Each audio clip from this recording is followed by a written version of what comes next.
बिस्मिल्लाहिर्रहमानिर्रहीम। अस्सलाम वालेकुम डियर फ्रेंड्स, डॉक्टर मुनज़्ज़ा आज एक न्यू वीडियो के साथ आपकी खिदमत में हाजिर है। और आज मैं बात करूंगी अर्ली प्रेगनेंसी के हवाले से। प्रेगनेंसी किसी भी खातून की ज़िंदगी में एक बहुत इंपॉर्टेंट माइलस्टोन होता है। और अगर आपको थोड़ी बहुत मालूमात हैं तो आप बहुत हद तक प्रेगनेंसी के दौरान होने वाली कॉम्प्लिकेशन से और उन पेचीदगियों से बच सकते हैं जो कि बच्चे के लिए या माँ के लिए खुदा न खास्ता डेंजरस हो सकती हैं अगर उनको मैनेज ना किया जाए। तो आज की वीडियो में मैं आपको कुछ एहतियाती तदाबीर बताऊंगी जिनको फॉलो करके आप इस प्रेगनेंसी के अपने टाइम पीरियड को बहुत अच्छे से इंजॉयबल फॉर्म में गुजार सकते हैं और बहुत आसानी के साथ आपका जो प्रेगनेंसी का या हमल का जो दौरानिया है उसको पास कर सकते हैं। और इसके दौरान आपकी डेफिनेटली आपकी अपनी सेहत और बच्चे की सेहत जो है वो भरपूर तरीके से आप एक सेहतमंद बच्चे को जन्म दे सकते हैं। तो जनाब अर्ली प्रेगनेंसी जो है वो डे 1 से लेकर 12 वीक्स तक यानी कि तकरीबन पहले दिन से लेकर 12 हफ्ते तक का जो टाइम पीरियड है उसको हम फर्स्ट ट्राइमेस्टर काउंट करते हैं। फर्स्ट ट्राइमेस्टर या इब्तदाई हमल ये बहुत ही सेंसिटिव पीरियड होता है बच्चे के लिए भी और माँ के लिए भी, क्योंकि बच्चे के जो ऑर्गन्स हैं उनकी डेवलपमेंट हो रही होती है और मदर का भी डेफिनेटली बहुत इंपॉर्टेंट फेस होता है ख़ास तौर पे क्योंकि सेंसिटिव पीरियड है। इसमें बहुत सारी एहतियात की ज़रूरत होती है। तो मैं वो कुछ अलामात बताऊँगी जो कि अर्ली प्रेगनेंसी में हो सकती हैं। बहुत सारी मदर्स हमें कंप्लेन करती हैं जी नौज़िया और वॉमिटिंग की, यानी कि नौज़िया यानी कि मतली महसूस होना, यानी कि उल्टी आती हुई महसूस होना लेकिन उल्टी होना नहीं। इसी तरह से कुछ लोगों में उल्टी आती भी है, उनको उल्टी होती भी है।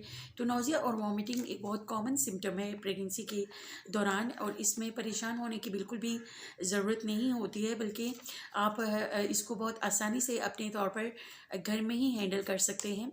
और आप अगर बहुत शदीद नोयत का नौज़िया या वॉमिटिंग होती है तो आप डॉक्टर के मशवरे के साथ कोई भी अच्छी सी एंटी एमेटिक ड्रग यानी कि नौज़िया को और वॉमिटिंग को या उल्टी को कंट्रोल करने वाली जो दवाएं हैं वो ले सकते हैं। इसके अलावा एक और बहुत कॉमन प्रॉब्लम जो कि प्रेगनेंसी के दौरान ख़वातीन कंप्लेन करती हैं वो ये है कि वो कहते हैं कि जी हम खाना नहीं खा सकते। खाना उनको बहुत अनप्लेजेंट सा टेस्ट फील होता है और वो कहते हैं कि जी हमें खाना खाने में बहुत प्रॉब्लम होती है। तो उसका बेस्ट सोल्यूशन ये है कि आप खाना जो है वो स्प्लिट फॉर्म में खाएँ। आप थोड़ी थोड़ी सेशंस में खाना खाएँ। आप एक ही दफ़ा में पेट भर कर खाना ना खाइए, बल्कि आप छोटे छोटे सेशंस में यानी कि आप दिन में 5-6 मरतबा खाना खा सकते हैं और थोड़ी थोड़ी मिकदार में मुख्तलिफ़ औकात में खाना खा सकते हैं। इस तरह से आपकी ग़िज़ाई ज़रूरियात भी पूरी होंगी, बच्चा भी किसी ग़िज़ाई कमी का शिकार नहीं होगा और आपकी अपनी कैलोरिक रिक्वायरमेंट भी पूरी होती रहेगी। अब एक बहुत कॉमन प्रॉब्लम जो प्रेगनेंसी के दौरान होता है वो मिसकैरेज या एबॉर्शन है, ये कि हमल का ज़ाया हो जाना। हमल क्यों ज़ाया होता है इसकी बहुत सारी वजूहात हो सकती हैं, लेकिन कुछ एनवायरमेंटल फैक्टर्स हो सकते हैं, मुख्तलिफ़ किस्म के टेरेट्रोजेनिक फैक्टर्स हो सकते हैं। और इन एनवायरमेंटल फैक्टर्स में एक बहुत कॉमन जो है वो स्ट्रेस है। मदर को या माँ को किसी किस्म का भी स्ट्रेस, टेंशन या वर्कलोड या इस तरह का जो भी स्ट्रेस फैक्टर होगा वो उसकी सेहत पर, उसकी जहनी और जिस्मानी सेहत के ऊपर असर अंदाज होगा और डेफिनेटली उसका बच्चे के ऊपर भी असर पड़ेगा और फिर ये खुदा ना खास्ता अबॉर्शन या मिसकैरेज जो है उसकी फॉर्म में इसका रिज़ल्ट जो है वो आ सकता है। तो ये बहुत सारी चीज़ें हैं। इसके अलावा स्मोकिंग अगर मदर करती है, सिगरेट नोशी अगर मदर्स करती हैं तो वो भी बच्चे के लिए उसका ग्रोथ रिटार्डेशन, उनकी प्रॉपर नशोनुमा या ग्रोथ नहीं होती है और इसी तरह से सडन इन्फेंट डेथ हो सकती है। तो इसलिए आप सिगरेट नोशी या स्मोकिंग से भी गुरेज कीजिए। और अगर आप स्ट्रेस लेते हैं तो आपको क्लेफ्ट पैलेट या क्लेफ्ट लिप की कॉम्प्लिकेशन बहुत ज़्यादा हमें देखने को मिलती है। फिर अल्कोहल या शराब नोशी भी अगर जिन सोसाइटीज़ में कॉमन होती है या जो माएँ शराब नोशी की आदत होती है जिनमें, उनमें भी एबॉर्शंस होने का या मिसकैरेज होने का चांस बहुत ज़्यादा होता है और उनमें लो बर्थ वेट बेबीज़ बहुत होते हैं और स्पॉन्टेनियस एबॉर्शन भी होने का चांस बहुत ज़्यादा है। तो इन चीज़ों को अवॉइड कीजिए। और डाइट एक बहुत इंपॉर्टेंट फैक्टर है जो कि मदर की और बच्चे की ग्रोथ के लिए बहुत ज़रूरी है और मदर की अपनी सेहत के लिए भी बहुत ज़रूरी है। और प्रेगनेंसी के दौरान खुराक का बहुत ध्यान करना ज़रूरी है। आपके खुराक में प्रोटीन लाजमी तौर पर शामिल होना चाहिए। प्रोटीन यानी कि लहमियात गोश्त में, दूध, अंडे, मछली वगैरह में और दही और डेयरी प्रोडक्ट्स में वाफिर मिकदार में पाया जाता है। इस तरह इसके अलावा मुख्तलिफ किस्म के नट्स जो हैं वो आप अपनी डाइट्स में शामिल कर सकते हैं, और इस तरह से कीमा वगैरह आप अपनी डाइट में ज़रूर शामिल कीजिए ताकि आपकी लहमियात की या प्रोटीन की जो ज़रूरियात है वो पूरी हो सकें। और क्योंकि ऑर्गन डेवलपमेंट, बच्चे की ब्रेन डेवलपमेंट के लिए, उसके दिमाग की जो नशोनुमा है उसके लिए प्रोटीन बहुत ज़रूरी है।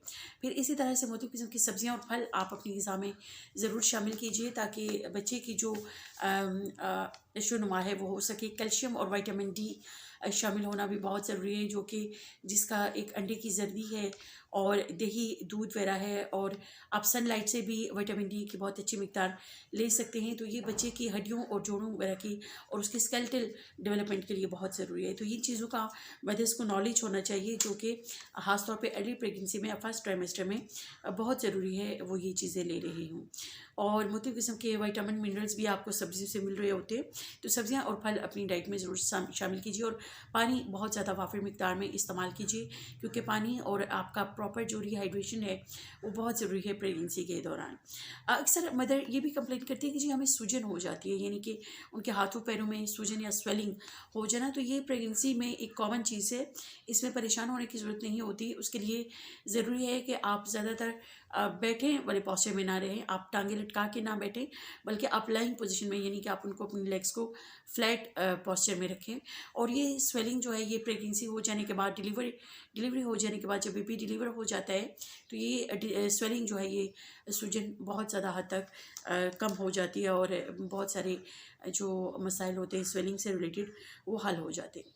इसके अलावा ज़रूरी है कि आप अपने डॉक्टर को हर महीने कम अज़ कम विज़िट करें। अगर आप 15 दिन के बाद विज़िट नहीं कर सकते तो आप महीने में एक मरतबा ज़रूर अपने डॉक्टर को विज़िट करें, और आपने अपना नॉर्मल अल्ट्रासाउंड जो है वो 3 महीने के बाद करवाते रहें। और 5वें माह में आप बड़ी मशीन का अल्ट्रासाउंड या जो एनोमली स्कैन है वह ज़रूर करवाइए, क्योंकि मुख्तलिफ किस्म के जो बर्थ डिफेक्ट्स होते हैं वो एनोमली स्कैन के ज़रिए जो है वो तशख़ीस उनकी बर वक्त मुमकिन होती है, जैसा कि क्लेफ्ट लिप या क्लेफ्ट पैलेट वगैरह है, और न्यूरल ट्यूब डिफेक्ट्स हैं। तो ये मुख्तलिफ किस्म के जो डिसऑर्डर्स हैं ये एनोमली स्कैन में आपको देखने को मिल सकते हैं। तो इसलिए आपका बड़ी मशीन का अल्ट्रासाउंड 5वें महीने में आपने ज़रूर करवाना है। और ये भी देखना है कि 5वें माह में, यानी 20 हफ्ते जब आपकी कंप्लीट हो जाए प्रेगनेंसी के, तो आपको बच्चे की मूवमेंट या बच्चे की हरकत जो है वो महसूस होनी चाहिए। और फिर जब आप अल्ट्रासाउंड करवाएं तो बच्चे के दिल की धड़कन के बारे में ज़रूर पूछें कि उसका जो हार्ट रेट है, जो फीटल कार्डियक एक्टिविटी है वो किस तरह से है, वो नॉर्मल है। तो ये जानना बहुत ज़रूरी है, और मदर्स को इसके बारे में बहुत नॉलेज होना चाहिए। फिर जनाब कुछ मुख्तलिफ किस्म के इन्फेक्शंस प्रेगनेंसी में हो सकते हैं, उनको अवॉइड करना बहुत ज़रूरी है और उनसे बचना बहुत ज़रूरी है। ख़ासतौर पे आप रॉ मीट को हैंडल ना कीजिए, यानी कि कच्चा गोश्त जो है उससे दूर रहें। अगर आपको धोना भी पड़े तो आप ग्लव्स वगैरह इस्तेमाल करें, क्योंकि कच्चे गोश्त के साथ आपको टॉक्सोप्लाज्मोसिस का इन्फेक्शन बहुत कॉमनली हो सकता है। इसके अलावा मुख्तलिफ किस्म के पेट्स जो अगर घर में आपने पाल रखे हैं, जो पालतू जानवर होते हैं बिल्ली वगैरह, उनके साथ कांटेक्ट को अवॉइड करें, क्योंकि वो डिस्टेरिया और साल्मोनेला के इन्फेक्शन जो है बहुत कॉमनली उनके साथ हो सकते हैं प्रेगनेंसी के दौरान। तो ये इन्फेक्शंस हैं फ्रेंड्स, जो कि आपको जिनके बारे में नॉलेज होना चाहिए।